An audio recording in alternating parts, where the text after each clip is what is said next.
नमस्कार, न्यूज 18 देख रहे हैं आप। मैं हूं आपके साथ आरजू साई। दिल्ली दौरे से लौटे सीएम धामी अब से कुछ देर पहले चंपावत के बनबसा पहुंचे। यहां उनका स्वागत पूर्व विधायक कैलाश गहतोड़ी समेत कई बीजेपी कार्यकर्ताओं ने किया। सीएम धामी ने मझगांव देवीपुरा की जनता के साथ संवाद किया। इसके साथ ही सीएम धामी बनबसा में कई नुक्कड़ सभाएं भी करेंगे। सीएम धामी ने एक रोड शो भी किया और रास्ते में लोगों से मुलाकात की। सीएम धामी ने कहा, मैं जब छोटा था तो शारदा नदी में गोता लगाया करता था।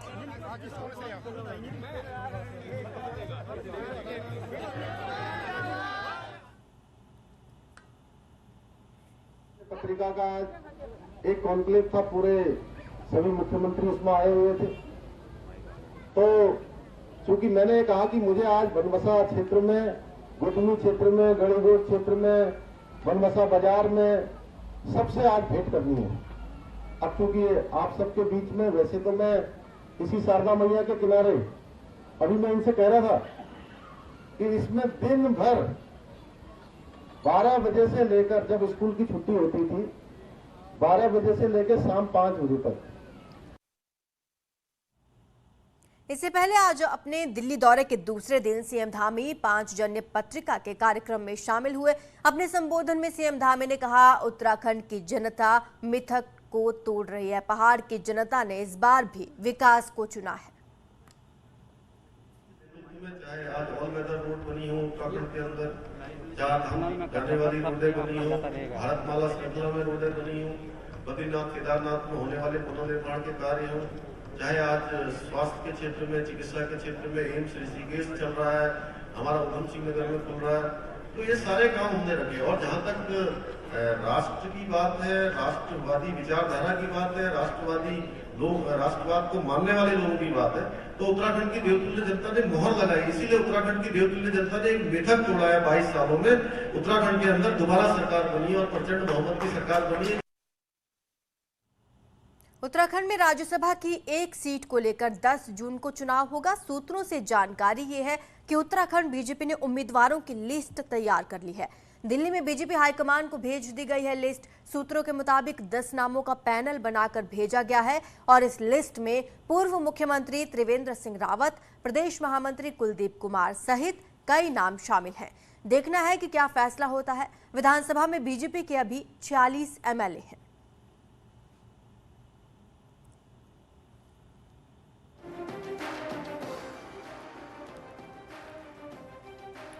चंपावत में उपचुनाव के लिए 31 मई को वोटिंग होनी है। वोटिंग से पहले बीजेपी ने अपना चुनाव प्रचार तेज कर दिया है, तो कांग्रेस नेताओं का भी चंपावत में अब जमावड़ा लगना शुरू हो चुका है।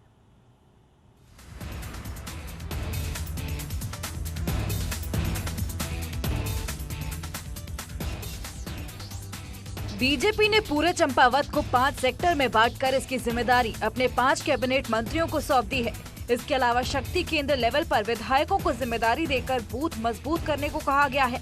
चुनाव प्रचार के अब अंतिम चरण में बीजेपी ने अपने सभी नेताओं को चंपावत बुला लिया है। सीएम पुष्कर धामी अगले 2 दिनों तक चंपावत रहेंगे, तो पार्टी के प्रदेश अध्यक्ष मदन कौशिक भी चंपावत पहुँच गए हैं। दूसरी ओर राष्ट्रीय महामंत्री विनोद तावड़े, प्रदेश प्रभारी दुष्यंत कुमार गौतम, सह प्रभारी रेखा वर्मा ने भी चंपावत में डेरा डाल लिया है। हमने नॉमिनेशन के दिन से ही अपनी तैयारियां प्रारंभ कर दी थी और वर्तमान समय में हमारे प्रदेश स्तर के कई पदाधिकारी मंडलों पर, विधानसभा स्तर पर, शक्ति केंद्र स्तर पर और बूथों पर अपना काम कर रहे हैं।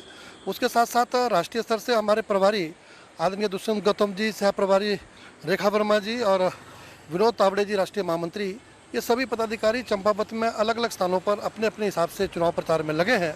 इधर प्रदेश अध्यक्ष करण माहरा समेत कांग्रेस नेता भी चंपावत में डेरा डाले हुए हैं। पूर्व सीएम हरीश रावत भी सोमवार को चंपावत पहुंच रहे हैं।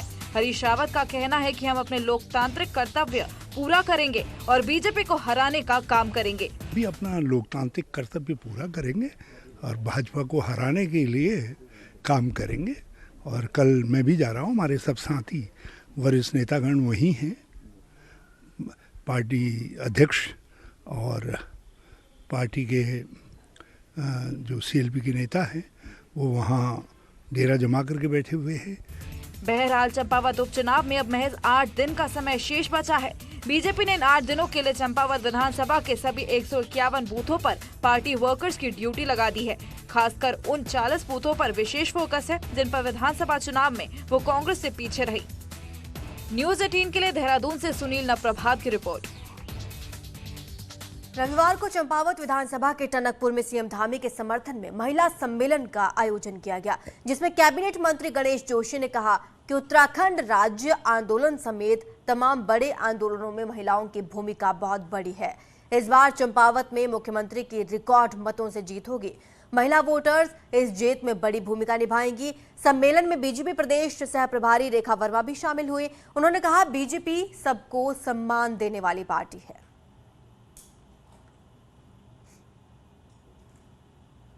विधानसभा चुनाव में आम आदमी पार्टी को झटका लगा तो एक एक कर पार्टी से कार्यकर्ताओं से लेकर सीएम उम्मीदवार ने दामन छुड़ा लिया। ऐसे में अब सीएम धामी ने उत्तराखंड के बहाने आम आदमी पार्टी पर चुटकी ले ही ली। कि हमारा ये पर्यटन प्रदेश है, इनका एजेंडा केवल चुनाव है। ये चुनाव के लिए आए हैं और चुनाव के बाद जैसे आए हैं वैसे ही वापस चले जाएंगे। मुख्यमंत्री के दिल्ली में दिए इस बयान के कई सियासी मायने हैं, जिसमें आम आदमी पार्टी के समर्थकों को भी सीएम ने समझाने की कोशिश की। पार्टी का कोई भविष्य नहीं है। वैसे सीएम के इस बयान को अब वो लोग भी सही मान रहे हैं जो कभी पार्टी का मजबूत स्तंभ रहे। उन्हें लगता है कि पार्टी की रीति नीति सही नहीं है और ना ही कोई रोड मैप। उससे जो आम आदमी पार्टी में बड़ी टूट हुई है, जो आम आदमी पार्टी की बिल्कुल क्रीम जो एक लीडरशिप थी कर्नल कोठियाल जी के नेतृत्व में सभी लोगों ने पार्टी छोड़ी है, तो पार्टी तो उत्तराखंड में एक तरह से बिल्कुल समाप्त हो चुकी है। और अभी जो लिस्ट लगभग 300 लोगों की जो लिस्ट थी, अभी तो बहुत जल्दी आप देखेंगे कि 90% लोग पार्टी से निकलने वाले हैं। कर्नल कोठियाल जी की लीडरशिप में सब लोग आगे काम करना चाहते हैं।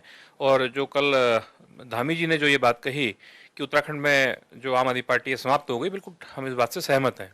वहीं जिन लोगों ने पार्टी को हाल ही में ज्वाइन किया है, उन्हें लगता है कि पार्टी में वही जुड़ा रह सकता है जो राजनीति करना जानता है। पार्टी जब बन रही थी तो उस समय भी बहुत बड़े बड़े नाम आम आदमी पार्टी के साथ जुड़े। किरण बेदी जी जुड़ी, योगेंद्र यादव जुड़े, कुमार विश्वास जुड़े, उसके अलावा प्रशांत भूषण जुड़े और भी कई लोग। और जो लोग राजनीतिक व्यक्ति होते हैं वो पार्टी के साथ लंबे समय तक जुड़ाव बनाते हैं। राजनीतिक व्यक्ति जो नहीं होते हैं वो इसी तरह से पार्टियों से छिटकते हैं, जैसे ये सारे लोग छिटके और आज उत्तराखंड में भी ये स्थिति आई। अब निशाना चाहे दिल्ली से साधा जाए या देहरादून से, मैसेज साफ है कि भले ही आम आदमी पार्टी दिल्ली पंजाब में अपनी पकड़ बना चुकी हो, लेकिन उत्तराखंड में फिलहाल उसकी दाल गलने वाली नहीं दिख रही। न्यूज़ 18 के लिए देहरादून से भारती सकलानी उनियाल की रिपोर्ट। राजस्थान के जोधपुर में हनी ट्रैप के आरोप का शिकार हुए आर्मी के जवान की गिरफ्तारी के बाद से उनके घर पर सन्नाटा पसरा है। जवान का घर रुड़की के कृष्णा नगर की गली नंबर 10 में है। राजस्थान इंटेलिजेंस ने आर्मी जवान को पाकिस्तानी खुफिया एजेंसी के साथ लगातार संपर्क में रहने के आरोप में गिरफ्तार किया। बेटे की गिरफ्तारी की सूचना मिलने के बाद प्रदीप के बुजुर्ग माता पिता सदमे में हैं। वो कुछ भी बोलने को तैयार नहीं। वहीं हमारे संवाददाता ने उनसे बात करने की कोशिश की। राजस्थान के जोधपुर में एक आर्मी का जवान हनी ट्रैप का शिकार हुआ है, जो कि रुड़की निवासी है। और मैं इस टाइम जो रुड़की का जो निवासी आर्मी का जवान है उसके घर पे मौजूद हूँ। उसके माता पिता यहाँ पे मौजूद हैं। यहाँ पे आप देख सकते हैं जिस तरीके का माहौल, माता पिता में एक दुख है कि जिस तरीके इनके जो 5 बेटे हैं उनमें से सबसे छोटा बेटा प्रदीप है और वो आर्मी में जवान है। पिछले 3 साल उसको लगभग अभी आर्मी में भर्ती हुए हैं। और इसके माता पिता आप देख सकते हैं कि छोटी सी दुकान यहाँ पे इनके पिताजी चलाते हैं। उनका घर कृष्णा नगर गली नंबर 10 में है और इनके पिताजी यहाँ पे अपने व्यापार को लेकर लगातार वो है। और 5 भाइयों में से सबसे छोटा भाई प्रदीप है, जिसको लेकर पूरा माहौल भी यहाँ पे आप देख सकते हैं कि क्योंकि पूरी गली सुनसान पड़ी है। जब से इन्होंने ये खबर सुनी है उसके बाद से इन माता पिता पे एक दुख का पहाड़ टूट पड़ा है, क्योंकि इनका साफ कहना है कि जिस तरीके से इनका जो लड़का था वो एक होनहार था। अंकल जी, क्या मानते, किस तरीके का आपका बेटा था, क्या था?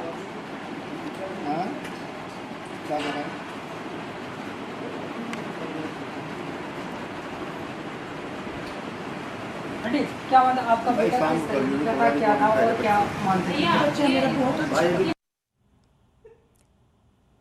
हरिद्वार के बहादुराबाद इलाके में एक महिला ने अपने 1.5 साल के बच्चे के साथ गंग नहर में कूद कर जान दे दी। महिला यूपी के संभल जिले की रहने वाली थी और यहां रानीपुर के ब्रह्मपुरी क्षेत्र में रह रही थी।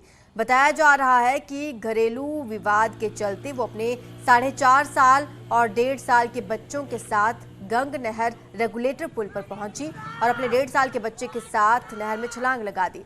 मौके पर खड़े लोग जब तक पहुंचकर उसको बचाते तब तक गंगा के तेज बहाव में मां और बच्चे दोनों बह गए थे। फिलहाल दोनों के शव बरामद कर लिए गए।